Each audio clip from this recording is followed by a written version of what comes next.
All right, Soccer Dad Pod, we are back, coming in hot with some of that non-protected music, because as much as I would have loved my brother to make it, he never did, which benefits me from a musical standpoint because I can play his music and not have to pay the attorneys. New episode time. You read your dashboard. You got a couple of JBs coming up here in a second. And I'm sure he probably grew up with the same issue I did where everybody thought it was funny to reverse your initials. Funny. Wounds. Years of therapy fixed it. Don't worry, folks. I'm okay. We have been on a roll at the time in which you will be hearing this one. We're probably going to be on the road, maybe recently back. We've got MLS Next Flex, big showcase down in Dallas that we're going to be attending. Me and J-Rod with our boys.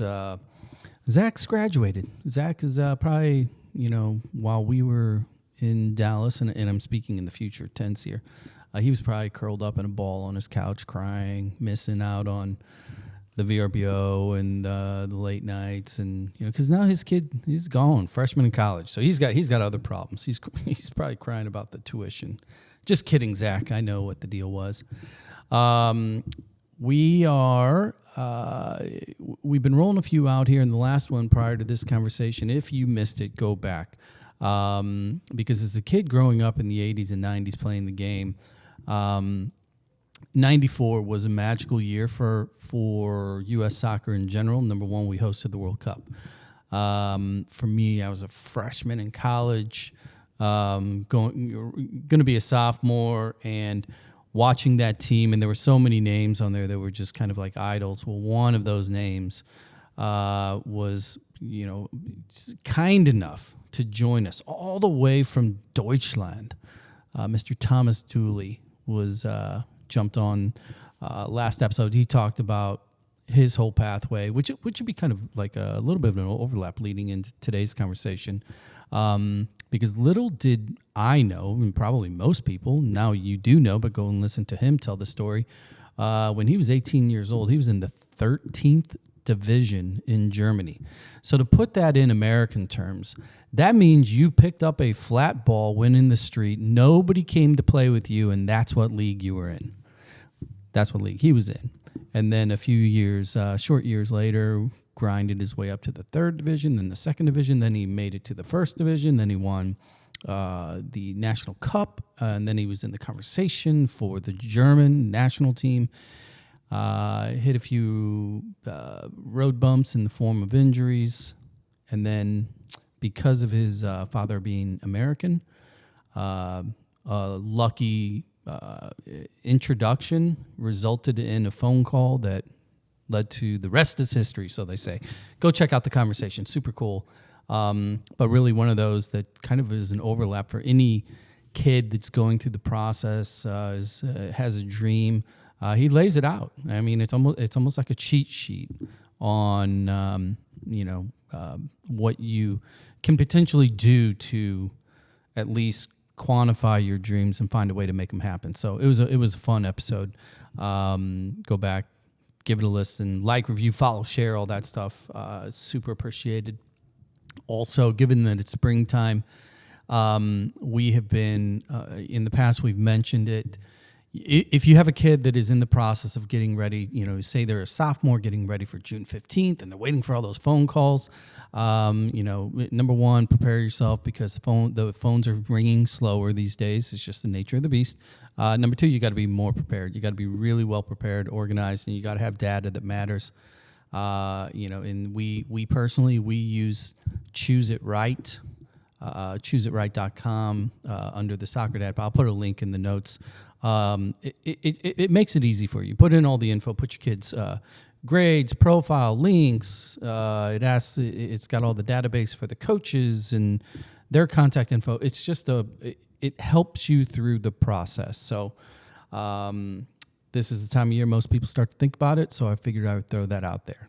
So now that all the heavy lifting is out of the way, I'm going to go ahead and roll the guest for today on, I already alluded to it, JB, welcome to the show, Justin Bernaix. What's going on, man? Not much. Thank you for having me. Yeah, man. So we were talking before hit the little red button to get this thing going, and it was like riding a bike, super easy. Because obviously, since you were a little dude growing up in the Granite City, the game's been part of your life.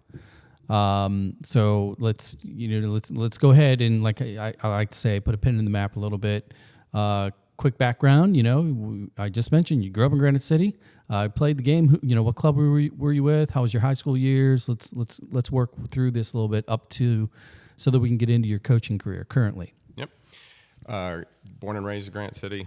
Lived there all the way through high school. Then went on to college and moved around, but still came back to Granite City a couple times in between there. But grew up playing rec at Quad City out there at the rec complex.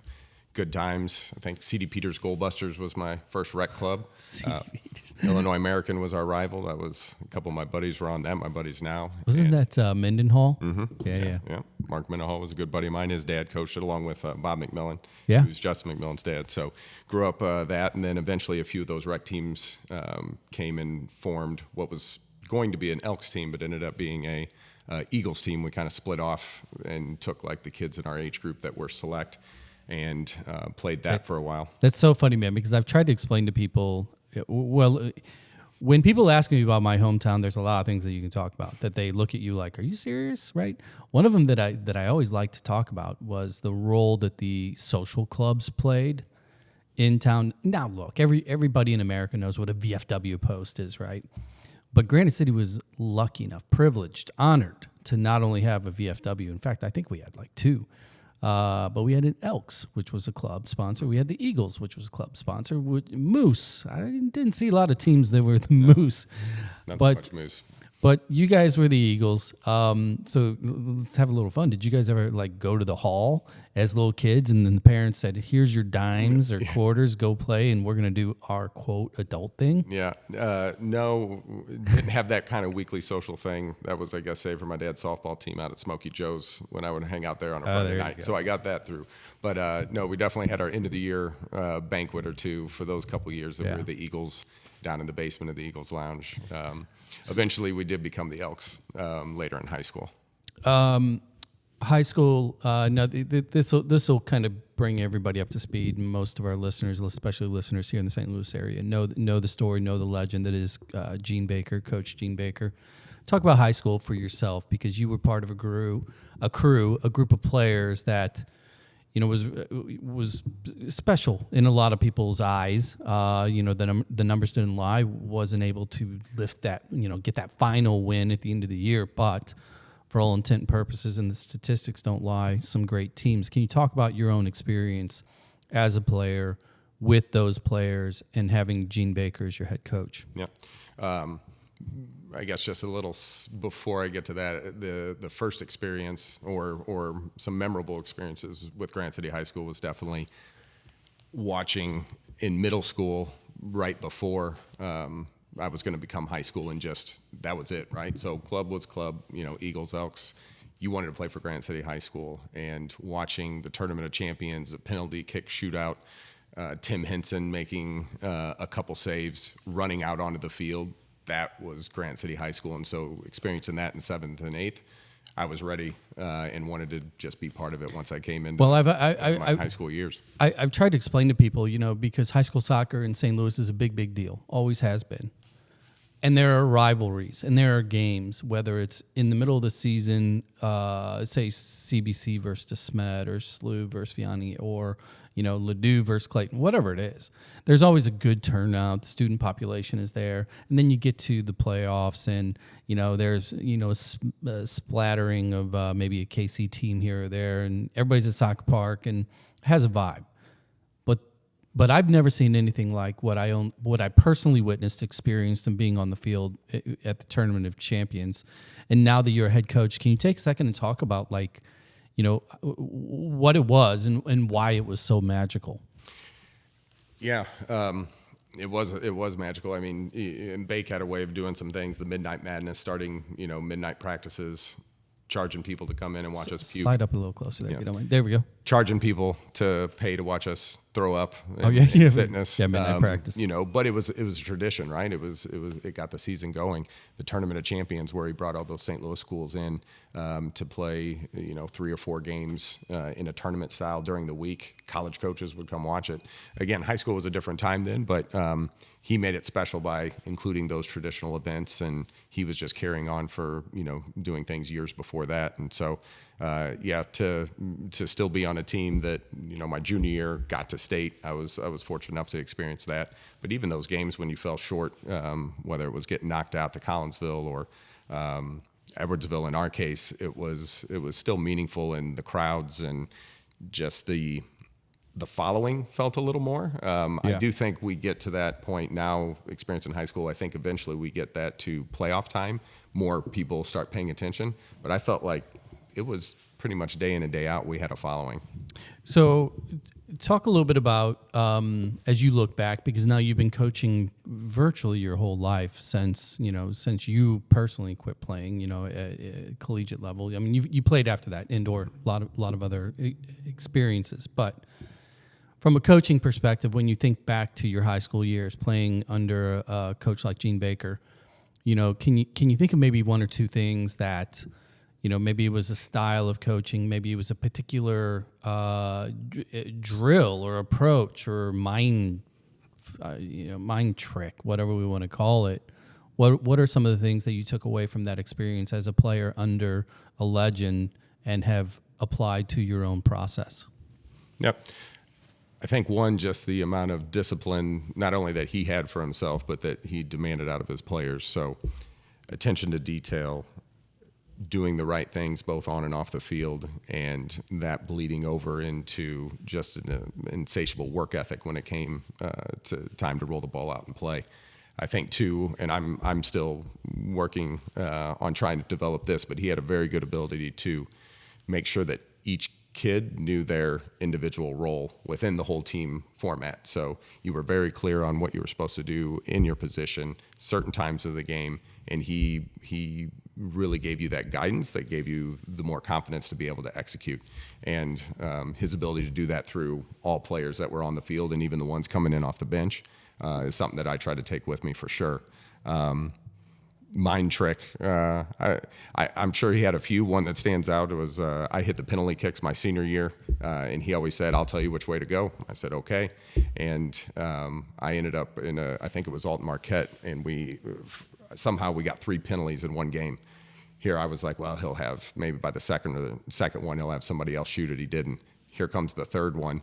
And he comes running down the line, and he actually had said it, I think after maybe at halftime, said, if you get another one, I'm going to go run down towards the goal and say, switch corners on him, JB, switch corners on him, but you go the same way that you always go.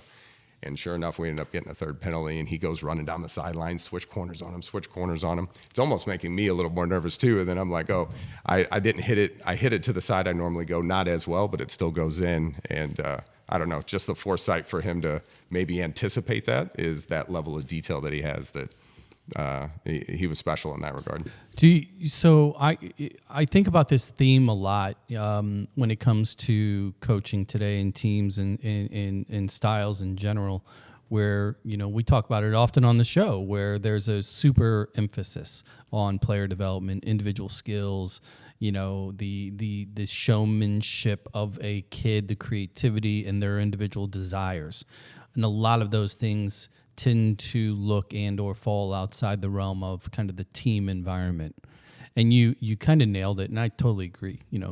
Having spent a number of years with him as well, he individually coached everybody, but everybody individually knew what the job was, and that was team victory, right? Fast forward to today, when you just kind of snapshot it all in, do you think that we are overweighting individual player development, and we're missing some of those little nuances that actually result in teams that, have chemistry, that have a culture, that win? At the high school level, or like just in general, because you could argue all the way up to the men's national team. Mm-hmm. When have we ever seen a group of players, 24 players, that are more talented playing at the level that they are than right now, mm-hmm. right? And yet you could easily say, I don't know if they've got chemistry, right? Mm-hmm. So then going all the way down to kind of the youth level, high school especially. Yeah. Thoughts on that? Yeah, it's interesting. I think, again, Bake taught the game, really individual. I think he was really good at getting the best out of the group that he had. So I don't know if he necessarily came in with he had his ideas, but I think he was, all right, let me assess what I have. And now how can I get them to fit and align and trust one another and win games where perhaps the club game wasn't as strong back in, the mid 90s into mine, where there were good teams without a doubt, but there wasn't this philosophy that was running from U8 all the way to U18 where players maybe came in with more of a preconceived notion of how the game's supposed to be played. Bake told them how it was supposed to be played and how they were going to win, and they bought into that. Yeah. Where perhaps, and I don't necessarily, I am part of the club game as well, that maybe high school kids come in already kind of preset with how the game's supposed to be played, their roles within things, and maybe either a little more resistant to change or perhaps just don't necessarily have that full buy-in maybe that we had, whether it was representing Granite. To be honest, I think a lot of times it was you bought into Baker and wanted to play for him.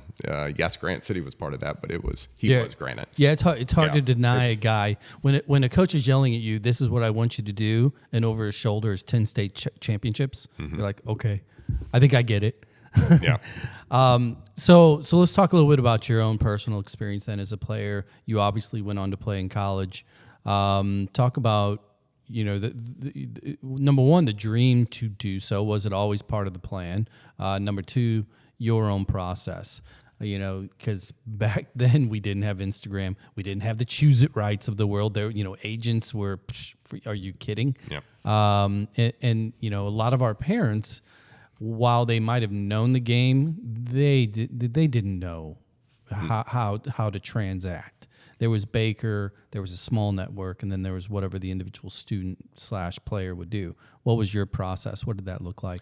Yeah, the process for me, I went to tournaments kind of club wise, but I don't even know if they would be deemed showcases. I don't even recall if college coaches were even out there. But a little heading into the senior year, the summer before, Baker started to kind of try to get a sense of who might want to go on and play college, and he was going to help the ones try to get a look that did. We still had the tournament champions back then, so there were colleges that went out there. But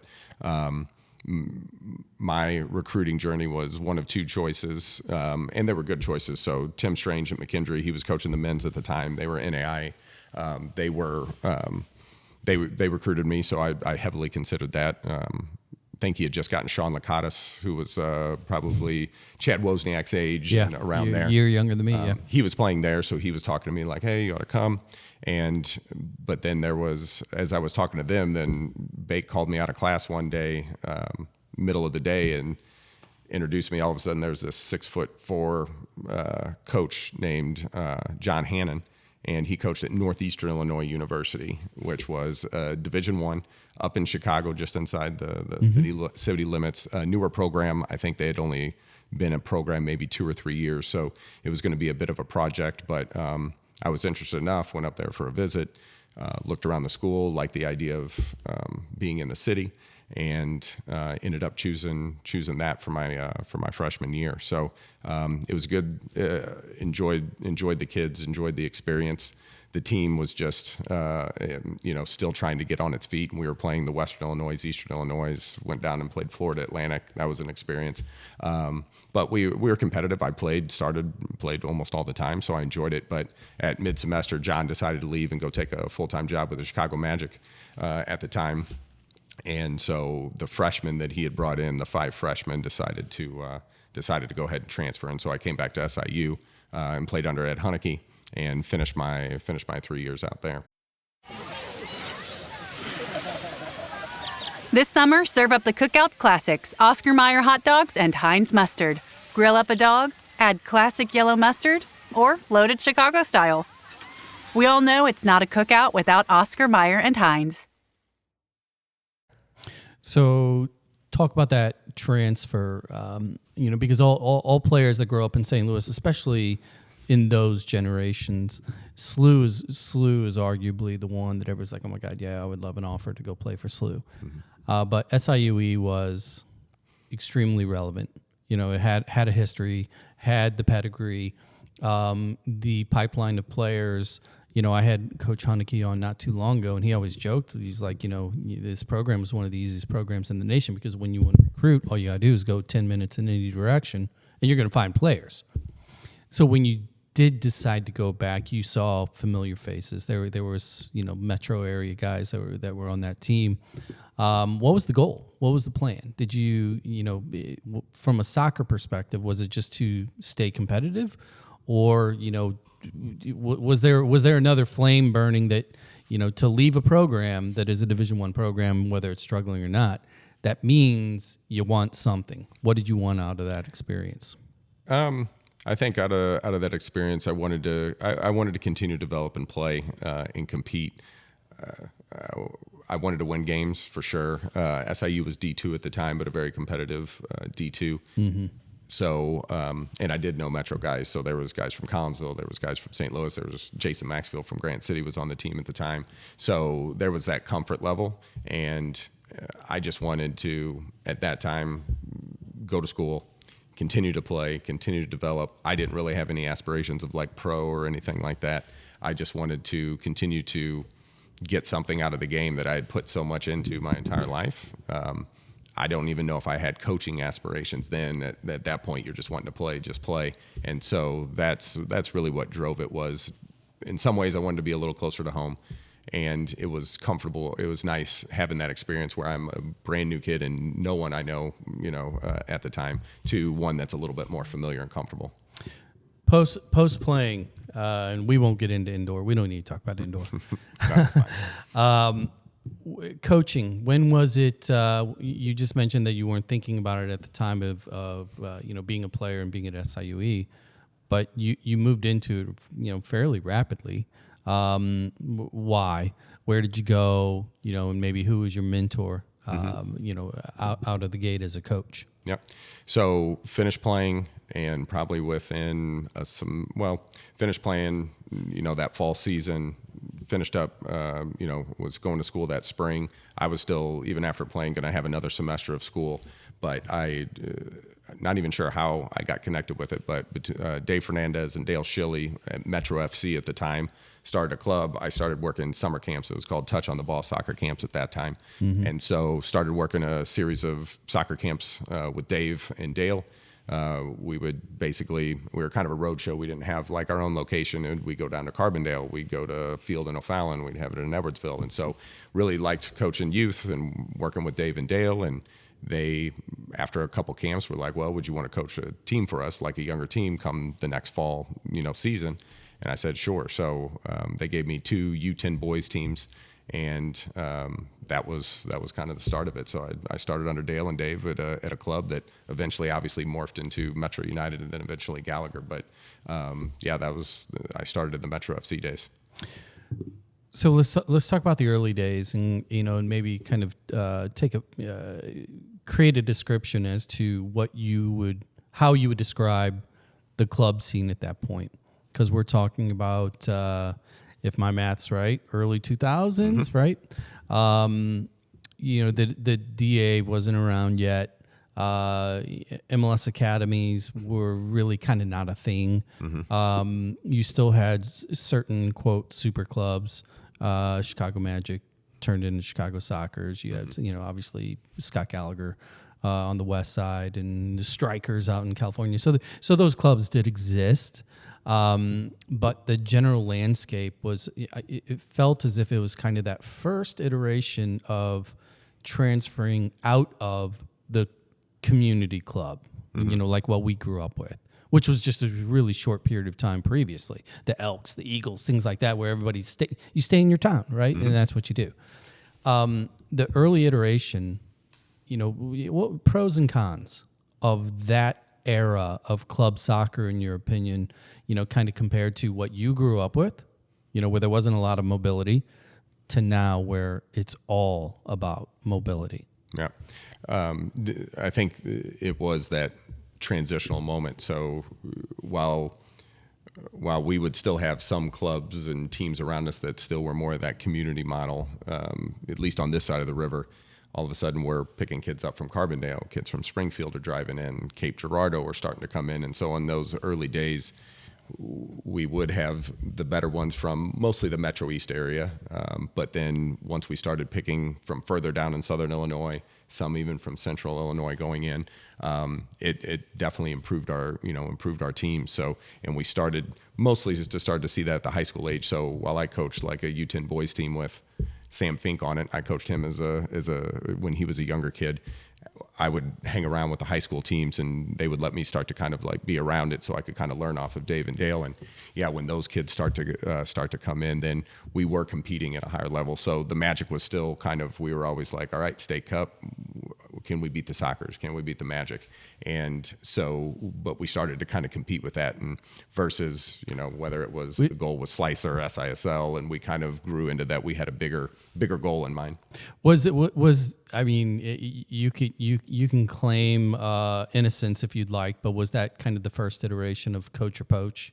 A little bit of like, you had a great coaching staff, but the reality is once you do start to build a club that is intending to regularly compete against the Magics of the world, you can't do it with a tight geography radius. Correct. So what did that look like early? Because I know a lot of the clubs around the areas, whether it was the Rowdies or whether it was I don't even remember what Alton's club was called, but those were fiefdoms. Mm-hmm. But they did have 1, 2, 3 good players per age group, relatively speaking. What did that look like on those early conversations with these clubs when the big bad Metro starts? Yeah, taking the tips off the hair, so to speak. Yeah, for sure. And I don't need to claim innocence. I don't think I was ever, at least in the first few years, not actively recruiting. I think a lot of it was parents and kids starting to go, I want to play there, or hey, I think I'm good enough to play there. There was always resistance from other clubs wanting to hold on to their players, and rightfully so. But I think the general migration was, well. And I think it also coupled with a move where there were still parent coaches around, but I think it started to kind of say, hey, we need non-parent coaches to kind of grow with teams. And when I first started at Metro, they put a 2-year cap. You'd like spend 2 years with a team, and then you would rotate to a different team so that you would get different voices, eventually getting to Dale and Dave. But I think early on, that was kind of what early professionalizations of coaches looked like. Non-parents, going through the licensing, even it was through IYSA, but, going through the F license and the E license and the D license. I think there was more of that, and Metro kind of led that way. And so I just think there was a general migrations of kids that wanted to test themselves at a different level. Did you see at an early stage kind of a mental gap, so to speak, when it came to the types of players? And let me premise this. Let's assume, for the sake of argument, that the kids that you were looking at from a physical skill standpoint, technical skills or whatever, they were all relatively close. I mean, there would always be a kid that's a little bit faster than everybody else, but whatever. Did you see or notice in hindsight now that there was maybe a mental difference in the type of players that would thrive there? You mentioned one of the names just a second ago, Sam Fink. I love Sam Fink. I think he's one of the coolest dudes in the area. His story, his path, his success, just in talking to him. And if you're listening to this, go find that episode and make your kid listen because he was mentally above and beyond. Did you see that more often than not when you did start to actually get the kids that you thought you wanted, that you were hoping to get as you created kind of the, quote, top club on the Metro East side? Yeah, I think at the younger ages, it's hard to gauge. So, Sam had, even at a younger age, his competitiveness was there. But as is any little kid, that competitiveness could look, could flirt the line with maybe immaturity at times, just because you're wanting to win and upset when you don't, but you still had that in there. Yeah. But as that grew older, then, you need that sort of competitiveness. And I think at the younger ages when we're trying to build, it was definitely still, as it is probably today, in numbers, you need the numbers. So building those numbers at the younger ages so that at 12, at 13, at 14, then we're filtering and we're truly getting the better kids around one another. We probably still had situations like you do today where there's kids, and again, we're not at Gallagher, you're putting so many teams age group.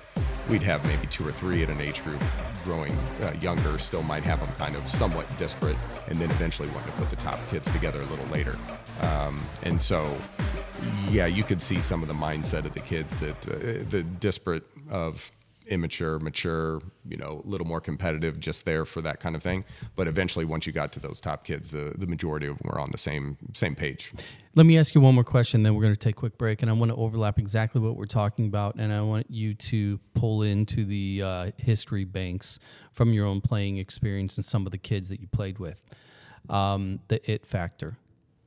Now, when you start to take into consideration your own playing experience with a player, maybe like a Sean Petrovsky or a J-Mac, right, that did great things, and then coaching, especially you started coaching at a young age, so you start to see these kids like a Sam Fink. What to you, if you had to describe it, is kind of your definition of the it factor, when you think about the things or the type of players that either killed it when you were on the field with them, or that you just watched them grow into great players? What does that look like? Yeah, I think for at least the ones that I played alongside, so not like watching them from the coaching perspective, but like playing alongside, it's that being able to rise to the moment, or meet the moment, I guess would be the cliche term, but McMillan had that, and even watching him, he still had another year through medical red shirts, a year or two of eligibility after I left SIU, but they went on that national tournament run at D2, and that was where he really exploded and met the moment, scoring goals in big games, things like that. Petrovsky did that our entire, my junior year, his senior year. When the team needed somebody to put them on their back, they would figure out how to do that, and would take on that challenge. All of a sudden, they weren't a role player; they truly became, the one that the team was relying on. So, I think from a coaching perspective, it's interesting. I saw Frank Simic. I don't know if you remember that name. He was around Metro. I didn't coach him, but obviously watching him while I was working with Dave and Dale. Brian Grazier was in the national team camps, and I think during that 2000s time, they just had a very calm maturity about them, and that they didn't get rattled, and they could just consistently produce. Even Maddie Klein, who I'm working with now, she's got a little bit of that, just a calm consistency that just continues to produce. Even when moments get stressful, it looks calm to them. Yeah. And I think that's part of that it factor, at least that I see through a coaching lens. Well, let me run this past you, and then we're going to take that break. We talk about the soccer world talks about the 4 pillars, technical, tactical, physical, and mental. Mm-hmm. And 99 out of 100 times you see clubs at every level leaning into, you better be fit. Here's our strategy, the technical side. And, here's all of these drills that are super technical and that eats up 80, 90, 95% of the whole experience. And yet the 4th pillar mm-hmm. is the mental aspect. So as you age, and I'm not calling you old because I'm older, do you catch yourself, maybe trying to lean into that or focus on that a little bit more with these kids? Because what you're describing, the difference is the mental. Mm-hmm. Definitely trying to lean into a little more, and I admit that I'm definitely not an expert in it. So, but I know that I think whether or not clubs are trying to, I think the direction is to start to pay a little more attention to the mental side, mental performance, mental strength. The assistant I have now has her degree in that at Edwardsville, and so leaning into her to a little more information. I take it more as treat all my players as people, and try to kind of have real conversations with them. Maybe it's a little Emma Hayes-like, but I think if they're bought in that you truly kind of care for them and then want the best for them, I think that can help with some of that mental side. Again, some of it might be a little bit natural, but to your point, we can bog them down with technique. The tactics is the fun part, right? That is fun as coaching. But if they're too scared or not confident enough to maybe execute in certain times, then the tactics don't really matter. So you mentioned Emma Hayes. When your girls score, do they make you do the sideline dance as well? You do a little TikTok. Not in game. I've done a pregame. I've done a pregame little TikTok dance, but I haven't gotten a goal celebration one. So maybe eventually. All right, we're going to take a quick break. When we come back, we're going to be talking about Lewis and Clark, Edwardsville, coaching, and more recruit. Got to talk about the recruiting process as well, because I'm sure you've been doing that for a little bit. Soccer Dad Pod, we're going to take a quick break. Like, review, follow, share. Send it to a friend. Text us questions. You know what? Meet us for happy hour. I'm going to throw that one out there, too. You want to come have some drinks? Ping us, DM us. We're mobile. We'll be right back with more of you know what? JB and JB. That's what we're gonna do. We'll be right back.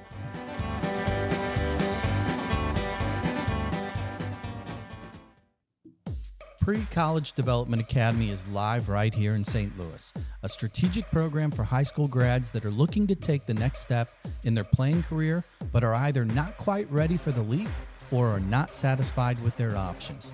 The PCDA program helps players prepare for the college game and explore new options that were not available their senior year. In addition, the program can help shift a player's 4 years of eligibility to the last half of their college and potentially grad school experience. PCDA, a gap year to grad year solution.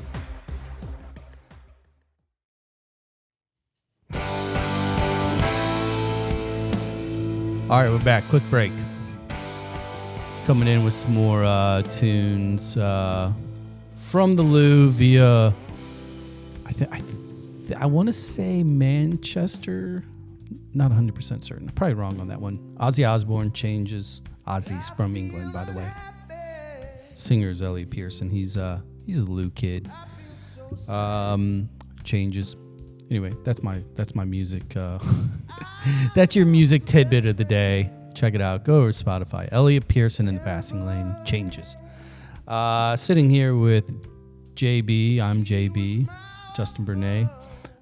So far, so good, man. You down? Is this more fun than coaching? Talking about coaching, or do you prefer coaching? And you can be honest. On par. They're both. It's good.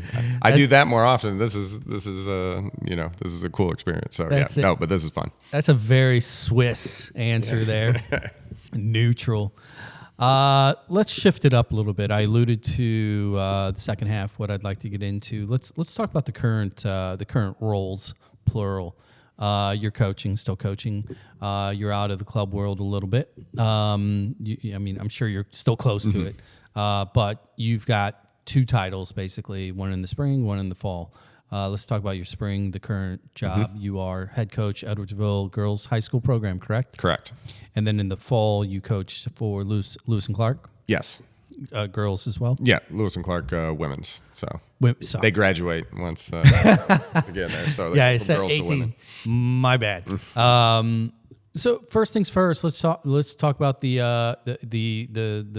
boy to girl, the man to woman part. You would coach. You would come up coaching the boys.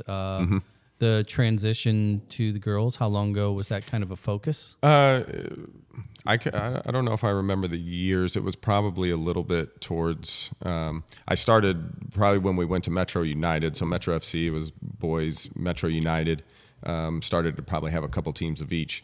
Once it turned into the St. Louis Gallagher, I believe, and then Sean Hewitt started to kind of run the Illinois office, and then we kind of started to segment. We didn't really have a split staff where they coached a couple boys teams, a couple girls. It kind of went that way, and I ended up on the girls side, and so and enjoyed it and kind of kept doing it. So that would have been 08, 09, 10, somewhere in there? Somewhere around there, and started with the younger ones, would have occasional older ones, but I was primarily with, the U10s, U11s, U12s, maybe their first 11v11 year, and then I would pass them on.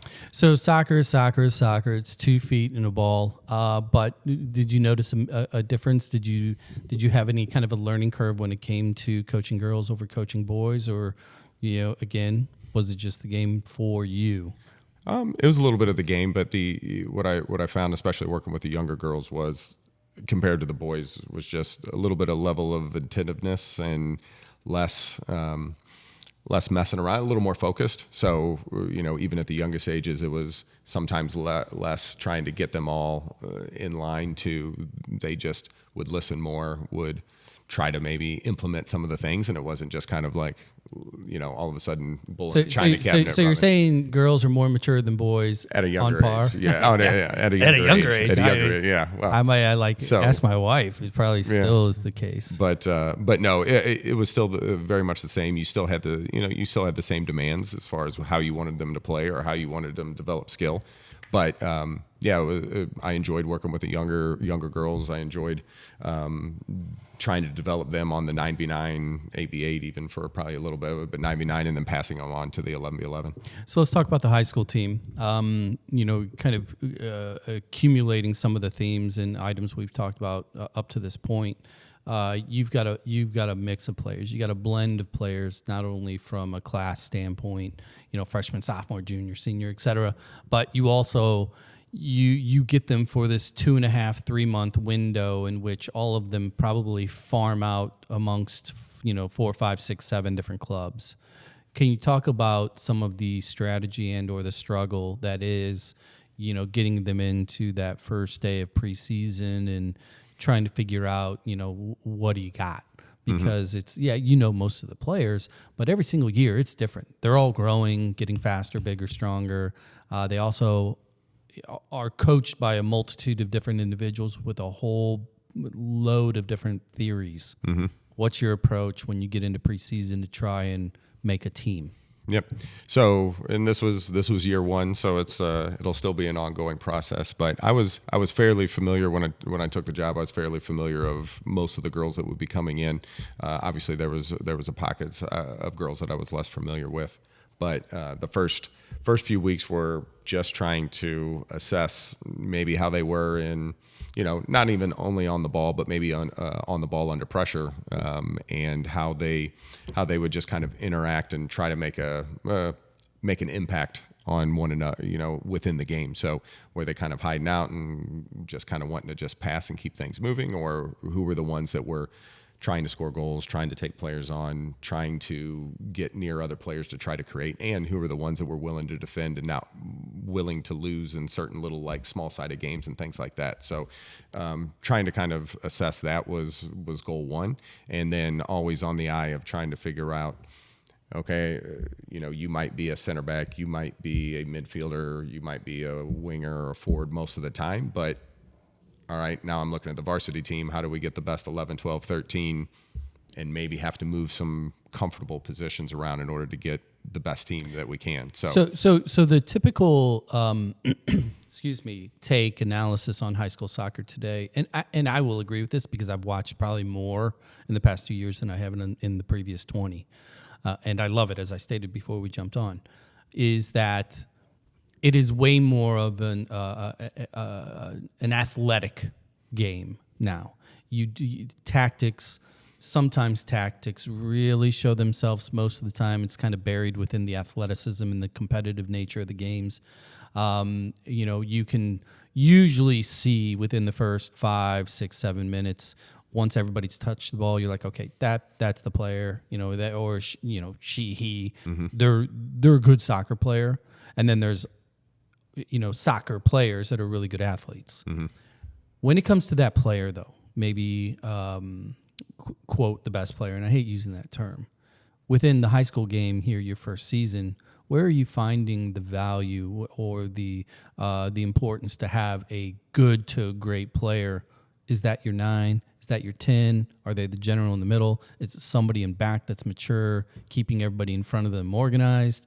Is it the goalie because they need to be a little batshit as well as reliable? Yeah. Is it a winger that's just scary? What have you experienced so far? A few games in here. Yeah, as far as, and I think it would change per team. It's just kind of, obviously, I think up your spine, you want to have either one, your best player, for lack of a better term, like you said, or maybe your best athlete with enough soccer that can kind of fill that role so that you're strong up the middle. But it probably just depends on the year. You might have a girl that's super fast, good in a 1v1, but not comfortable in the middle, so she becomes a winger, and now you have attacks that kind of come from more of a wide position, things like that. So you mentioned earlier a name. Is she your player, Maddie? Maddie Klein, yeah. Yeah. Yeah. Plays at Edwardsville? Plays at Edwardsville, sophomore, plays for Gallagher Navy, Okay. 2010s. She's getting ready to leave tomorrow, actually, she got called into the national team, U15 national team again for camp in Spain. So give me an idea. Let's talk about her for a second. She comes into preseason. You knew who she was. She's a sophomore, so that's 2 years is a big deal in high school sports in general. Can you talk a little bit about maybe the aura or the vibe that she had? Some of the things that maybe she does differently in helping the teammates. How does she make the team better? Kind of giving an example, going back to that it factor question. Yeah, and aura, it's interesting. She's a super humble kid. So when I hear the word aura, I think like a big kind of personality. She's a little softer spoken. She lets her game do the talking, I guess you would say. But a general calmness. She can play center back. She can also play center mid. Good vision when the game's in front of her. Good passer of the ball, and just very calm in situations that where some players might just either clear a ball or rush to a decision. She's individually astute enough that I can wiggle out of this and then maybe connect a pass and things like that. And so she leads. I think she leads by example.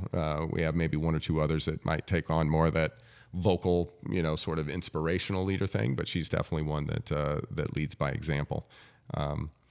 We've got a collection of good players, that within the group, and one's a 9. But again, I think sometimes in high school when you have the it player, I think that draws attention of other teams, and that again, you have them for 2.5 months. So while I have this vision of how I want the game to be played, a lot of teams come in with the intention of disrupting that vision of the game. So it definitely becomes mark her. Yeah. Yes, yeah. And so it definitely becomes a situation where can we be versatile when things aren't going this way? How can we respond? And so, and like you said, it is an athletic game, and tactics are less sort of use the buzzword game model and kind of this. It's more instant sort of reactionary changes that can be implemented within the game to try to get a result. So, which is fun. So let's talk a little bit about maybe the practice strategy. And I'm saying this because I'm thinking in terms of like just youth coaches everywhere anyway. When you know that you're going into games in which, maybe it is just an athletic experience. How do you approach trying to implement a tactic or a style? Or, we were talking about Baker earlier off the mic about, his practices were really simple. There were basically 3 simple rules, and then there was a little bit of, icing put on top of that cake. What does your cake look like, when you train high school players? Because you have one goal. When you were back at Metro, you were developing players. Yeah, of course you wanted to win, but at the end of the day, you were really measured based upon the pathway of these players. But right now, all that matters is a state title. Mm-hmm. So what does that look like during the week in preparation?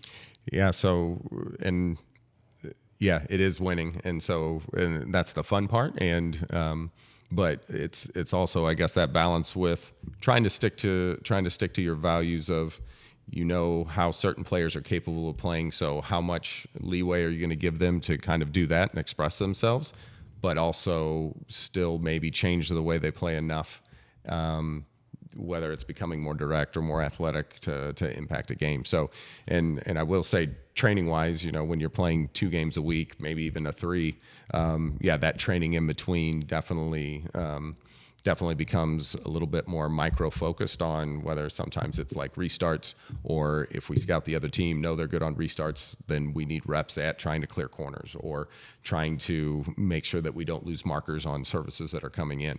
But I guess for us lately is, at least these few weeks, is still just focusing on us and our ability to create chances and score goals, because yes, individual brilliance can kind of pull a goal or 2 out at times, and probably in the bigger games, it's going to do that. But we're just still working on consistently how we can as a collective, give ourselves good scoring chances when we know teams are going to just maybe rely a little bit more on athleticism and hard work. So let's talk a little bit about the whole mindset too of because this is really the landscape as it pertains to high school soccer, especially, but it's also it's a mirror image to college soccer, and that is, to a degree, getting into the season and even accumulating some losses. I mean, if we're going to be honest with ourselves, yeah, it sucks to lose, but it really doesn't matter because all you need to be is hot come playoffs.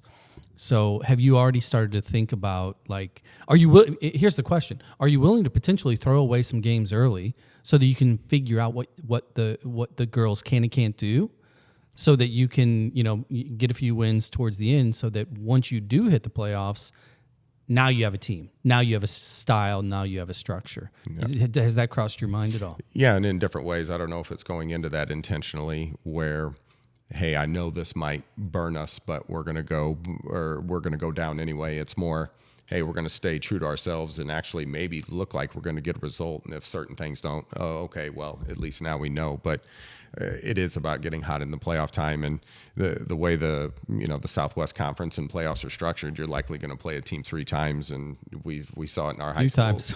Yeah.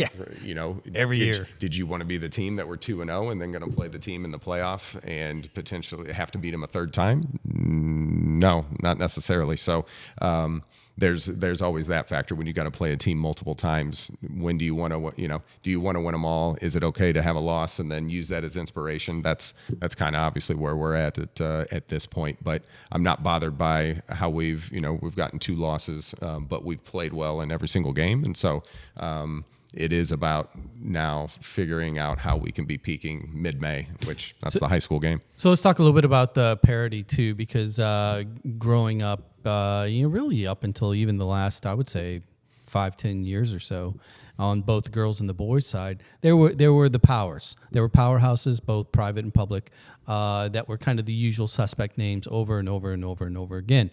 On the girls' side in particular, what I've noticed, being close to the St. Louis Best 11 and following, what's going on in the high school scene, I'll name one school that I think epitomizes exactly where I'm going with this, and that is the delta has shrunk, and that is Father McGivney over on the east side. Mm-hmm. 2 years ago, I had no idea that was even a school, let alone now. Here they are, ranked in the top 5 in the region or whatever. Talk about what you're seeing as far as like kind of the parity and the quality of play that's percolating in these kind of unknown locations that are now becoming giant killers themselves. Talk about that. This episode is brought to you by Ferrero. Soccer's biggest stage is approaching, and Ferrero is making it easy to go all in. Pick any 2 Ferrero brands from Kinder Bueno to Ferrero Rocher, and you could win the $1 million grand prize, plus an exciting range of daily and weekly prizes. Don't miss your shot. Official rules apply. Learn more at goallinandwin.com. Interesting question. So I think from a bigger perspective, I think the amount of girls playing club soccer somewhere in the landscape of the alphabet soup, if you want, are still creating players that have a desire and maybe some athletic ability to compete. And Father McGivney and last year, just following them, they had a really good core of players. They have players that are that return, that they're still having a good year. Altoff at one, this year last year they had Izzy Dalkey, who is going to Clemson, was in the was also in the national team pool. So you have some of these, Waterloo has some pretty good Lou Fuse players. So I think the dispersing of players in girls soccer, where it is a little more uncommon for you don't have academy players, kind of girls kind of choose maybe to sit out. So you do have a little more parity when several of these schools have a couple good players in. I would still consider Coriezu, having Di Maria powerhouse, but the Nearixes of the worlds, and they're still there. So the Father McGivney case to again, that's a program that only started maybe I didn't want to say it like that, but 6 years ago or so. Yeah, too. And now just is got its feet on the ground. So it's good for the game. It's really a testament to the region. Yep. Because it's turned the high school scene into any given Sunday. Yeah. And it was how many years ago we won all 3 classes down here. So O'Fallon won at 3A, Altoff won at 1A, and maybe I don't know. We had like all 3, so try it. So Southern Illinois girls soccer. It's all those Granite City coaches. Yes, that's true. That's very true. But yeah, we had to get that in there, So, but yeah, the areas, the area seen success, and I think it seems like on the girls' side that more and more are choosing to play high school, and that it means something, and that's a good thing. So that brings me into the other your fall job, that is the college game. You just mentioned that's a great transition. That the girls, they're playing for something. It means something, and then you also pointed out the reality that as opposed to the boys' side, in which MLS Next and Academy is really. Look, that's the lion's share of the talent, and those kids will not play high school soccer. Now, that does not mean that capable Division I, even potential professional players can't come out of an ECNL or a high school environment. There are examples of that, but look, the numbers don't lie. It is what it is. But on the girls' side, that's much different. Mm-hmm. ECNL is now starting to push. Well, the GA especially is really trying to not kill high school soccer. I mean, Dave Ehrenberg is listening to this. He probably just texted me like, no, that is what they're trying to do. But high school soccer is still relevant, especially here in St. Louis. And here's where I'm going with this. If you're on Instagram and you're looking at a soccer heavy feed when it comes to these high school kids, there's not a day that goes by that some area girl isn't committing to Division I schools, Division II schools, NAIA. It doesn't matter. Mm-hmm. They are flooding out the door here. So my question to you is, as a high school coach that also coaches college soccer, where do you view your role? What's your job when it comes to that transition? Is it part of the expectation? Is it something you want to do? Are you helping your players with that? Because it seems like it's happening everywhere all the time. As a high school coach, correct, or club, to help these kids get recruited. If girls want to play college soccer and want to, whether it's exposure and I'm willing to try to help any player that wants to play college soccer find the right spot, and that's really what it's about, is finding the right spot. So yeah, we have a lot of talent, but it still needs to match the academic goals. The level has to be appropriate for them and appropriately challenging. So that is part of my role, and even as a high school coach, so we still have a mix. We have girls that are already committed that are going on to play college soccer. We have some that are just going to be students, and again, you kind of have that balance. But girls that want to play in this area have opportunities. It's just trying to find that right match, and I definitely help. And then obviously through Lewis and Clark, I'm trying to find local girls. The majority of the local girls that I get are from this area, mainly the Metro East and a few St. Louis. And I'm more than willing to talk about what Lewis and Clark has to offer, or other opportunities that they might have even post Lewis and Clark if they choose to come to us. So JuCo in particular on the men's side is there's a strategy to it. It's a necessity for some, but for the majority of players that are playing at a high level, junior college soccer is like you're going to pay some dues. It's a stepping stone. You're going to manage your eligibility years, and you're really looking for. It's kind of like a gap year, mm-hmm, in a sense in which everybody's focusing on the portal. They want transfer, right? Or they're done with their eligibility and they're looking for the next level. And JuCo was kind of a building block for them. Is that the same for you with your program at Lewis and Clark with the girls? If you had to break it down, is it 75% of the girls really want to play Division II or Division I? They're here. I'm going to help them to the next level, or is it 75% of them are like, I think I still want to play. I'm still pretty good. I'm not really sure what I want to do with my career, so I'm going to go to JuCo and then I'm going to move on. Mm-hmm. Where does it fall for you? Yep. For me at Lewis and Clark, it's a mixture of all of that. So I do have a good contingent of girls that want to continue playing, want to see if they could break into a D1, D2 roster. A lot of the girls that I have are staying local too because they kind of have that little circle drawn that they don't want to go too far from home.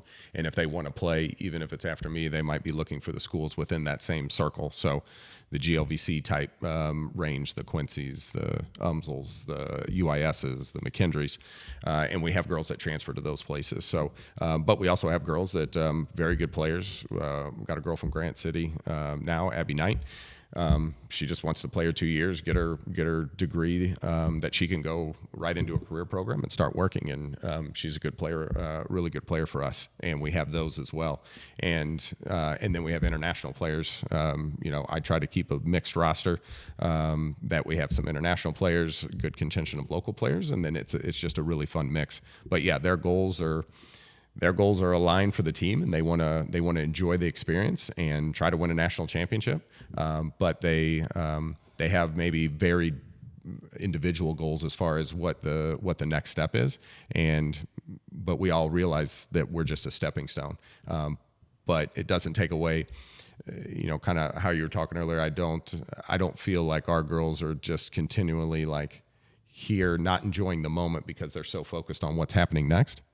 They really enjoy the experience, and we do our best to give them a next opportunity if it fits.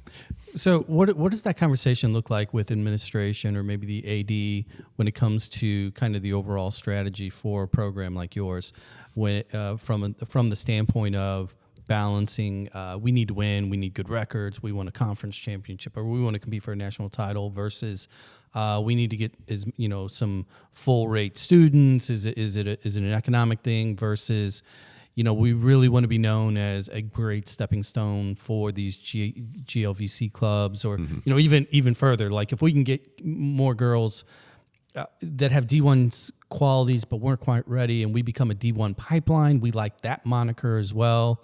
What does that conversation look like as far as either your own personal expectations as far as what you want from the program, as well as the ADs? Yep. So we have Lewis Clark has a really good athletic director. Cody Zitman does a really good job. We have program goals, and then if you would ask him, he wants high level character, good kids that are willing to work for the team and work for the program, and try to help build the program. So whether that's through in the classroom, helping with fundraising, on the field, we want good kids. And if we have good kids, the wins will eventually come, right? So that's the theory. But I also get a little bit of personal say on how I want to build my program and my team. So yes, we want to compete on the stage for a national championship, and in my belief, it is that a mixture of local talent. I guess true to the community college model, but I also want that international experience of technique and a little bit of soccer savviness that comes in and mixes with it, to just kind of provide a environment where everybody kind of rises. And I do have a vision of how we want to play, and the difference in college is you can go out and try to get kids that will kind of match that vision. And that's the enjoyable part. So, I don't know if that answers your question. Yeah, no.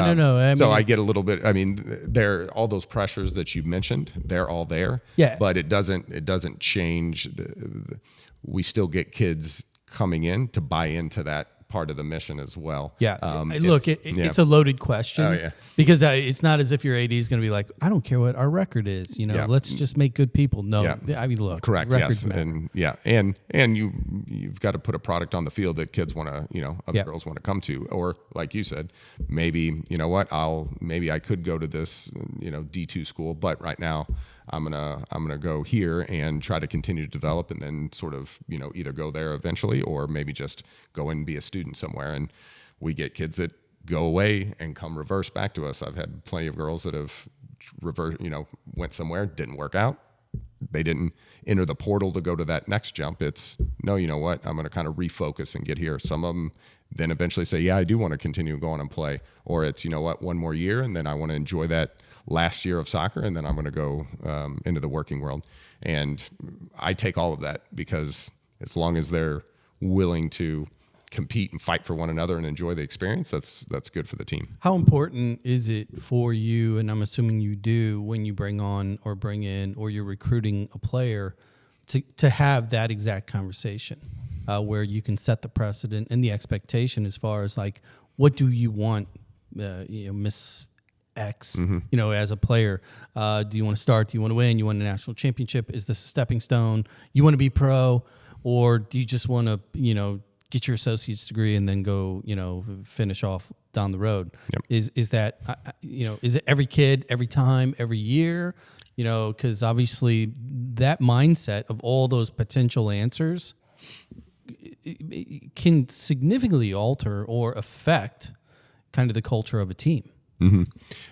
I think it's definitely on the onboarding process to try to figure out, at least at that point of the recruiting process, what they're thinking. Is this going to be just 2 years and done, and that kind of thing? And I just want to know, right? Doesn't change like, I only want girls here that are going to go play 4 years. No, well, it's just we need to know kind of and judge, I guess, or try to assess how that might not change their mindset. So, I just want to play 2 years, have some fun, and then no big deal. No, it's not. It's not that exactly either. It's no, you're not sure if you want to continue on, but you want to play 2 years and you're going to work and compete for the team and that kind of thing. But as they get here, it's still an ongoing process, because things start to kind of change in their lives, and it might unravel. But everyone on the team is clear of, we have, even though individually I might only want to play 1 year or 2 years, everybody still has to buy into the overall, like when we're in the fall season in the heat, doesn't matter that, this is a part-time, I don't even know if part-time's the right word, but, this player's not as committed as I am. No, it's everybody's got the same level of commitment. It's just theirs might last longer than yours, kind of thing. How challenging is it to run a team in which, because what's your roster? We land somewhere between 24 and 28. Okay, 24 to 28. So let's just say 26, split the difference. That means theoretically, based on math, every year you're turning over 50%, 13 Correct. Players. That's a whole starting lineup every year. Whereas you look at the Division I level, and it's a little bit skewed with portal and things. But if you just assume a 5-year average with redshirt on a 28-person roster, you're talking about 5, 6, 7 player rotation each year. You're doubling that number. Correct. How hard is that? Are you recruiting? So if you have a 3-month season, are you still recruiting 12 months out of the year?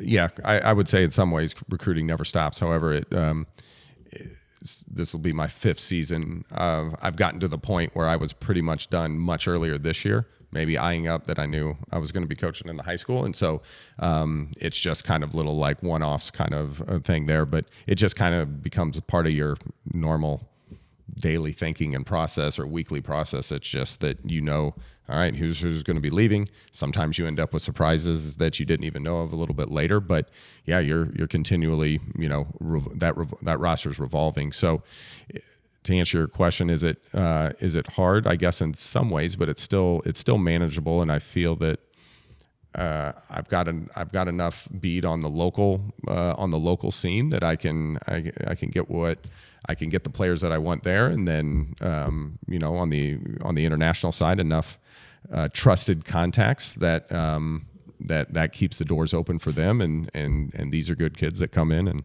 want to be part of the program, and it's a good mix. So it's hard, but it's a manageable hard and a fun hard, to be honest. So do you stand at the end of the handshake line after every game so you can slowly scout out the players for? Keep an eye on them, but I don't make any kind of. I'm not like pulling out my business card, during the handshake line. You probably have a T-shirt that's like a QR code. Yeah, Scan here for Lewis and Clark. Yeah, no, I think it's kind of pretty known, but I definitely kind of keep an eye out. But it's definitely more focused on the Edwardsville girls, but it does kind of help to just be around it more. So last question, best 11. You've been nominating some players, right? I don't think I have actually. I need to get on it. Who's in charge of that? I need to go. I think you know the guy. Well, I know, so I need to find out those. But yeah, but I've been following it. Let's get some of your girls nominated there because the Yep. East Siders keep on populating those teams. Yeah. So great thing. Well, good luck with the rest of the season. I appreciate Good it. luck with the fall. Obviously, good luck with Yep. every season because that's Yeah. basically that's your life. Yeah. Nonstop, right? It just it rolls through, but it's fun and it's enjoyable. So it's keeping in this new perspective, high school and kind of doing college because I always did club kind of early on is a new cool change that's kind of keeping me it's keeping it fresh. There you go. Coach Bernaix, Justin Bernaix, JB. I'm JB. He's JB. We are on the way out of here. Thank you for coming and joining me, man. Thanks for having me. Appreciate it. And those of you that made it this far, thank you very much. I owe you a beer. Like, review, follow, share. All free. Low self-esteem. You've heard that before. We'll catch you next time. We're out of here. Elliot Pearson. Changes. Ozzy Osbourne cover. See ya.